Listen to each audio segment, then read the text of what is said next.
27 kilometers. Pigbisita mi ito, pig-imbitaran ito ni Siliwong Uya, pighilingan sa to. Sabi niya, medyo dakulang problema dahil ang current makusog, tsaka halangkaw. Pero medyo hararom, mga 100 feet, 100 meters yata ang rarom. Kaya medyo physically impossible sa ngunyan, pero kaya, pwede. Ito naman, sinakay sa kaya na manigob, ang huna niya, kayang-kaya. Kaya ako naman, dahil nangarap man sa nakita, ang proposal ko, it's not Friendship Bridge. It's an undersea tunnel. Mas, yun man ang, kasi gasakay man sana eh. Sa Actually, issue. igwa naman sa Hong Kong kayan. Hong Kong ba yun? Hong Kong in Macau. Over the nasa tunnel eh. Tunnel. Sa Virginia, nakaabot man ako sa Virginia. I'm sorry to share. Sa Virginia, yung Virginia Beach, beach lang yun sarong isla. Gibuan nila ni undersea tunnel, mga 10 kilometers na gibuan nila. So pwede man ang sasato, pwede man ang sa Catanduanes. Pwede sa Catanduanes, but not this time. Dito na yung pag-iriwala ng mga anong yan. Pero anyway, dapat nasa plano.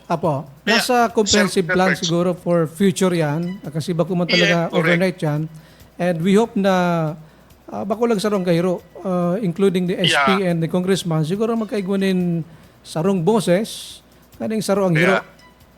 Kaya, Sir Preds, ang maniho ko tabi sa sangguniang panlalawigan, Buda, sa bilog na Catanduanes, maggibo na kita ning plano for future.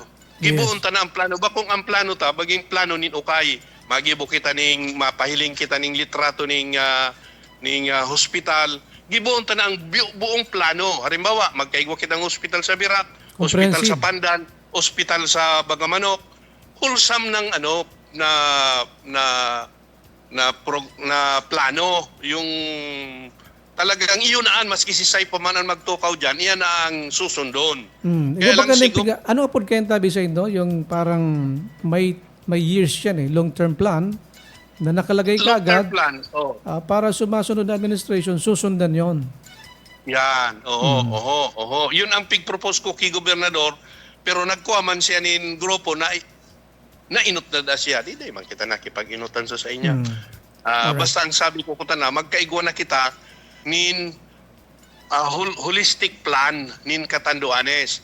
Sabi ko nga planuhon ta na magkaigwa kita ning train 360. Pwede man yan. Train 360. Tanganing mahari na yan ng mga kat tayo na niya initan, yung kat transport. Magkaigwa kita dyan ng train na ikot-ikot sana, ikot-ikot. Nganing day kita yan laro sa mga plano, sa agrikultura, sa turismo. Magkaigwa na kita holistic plan. Yan lang ang gibuhon ni Gob sa inyong administrasyon. Previously, nagkaigwa na kita kaya, parang plan, wala pa? Opo. Iyon na. Kay Governor Alcantara tabi nagkaigo na, pero natubod man so iba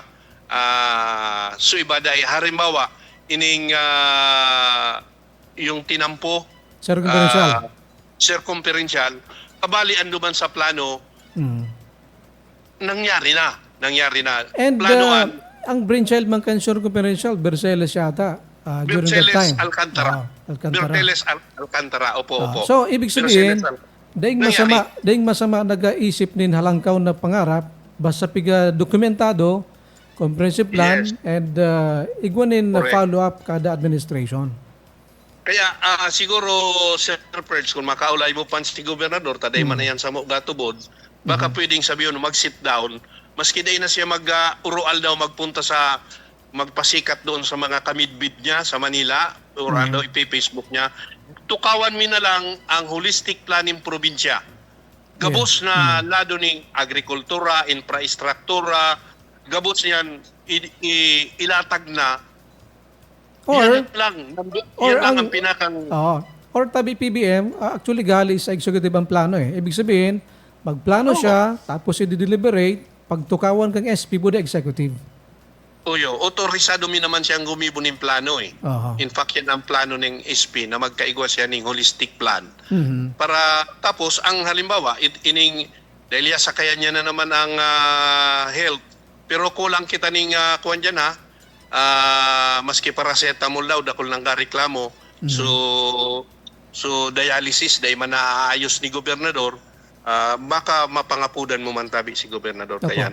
Ang sabi ko, pag halimbawa, health, magkaigwa kitang hospital sa Pandan, hospital sa Payo, o kaya sa Namaray, kung ano ang hospital sa Birak, yun man ang hospital luman. Mhm. Tapos transport, magplanoon ta na. Tapos agrikultura.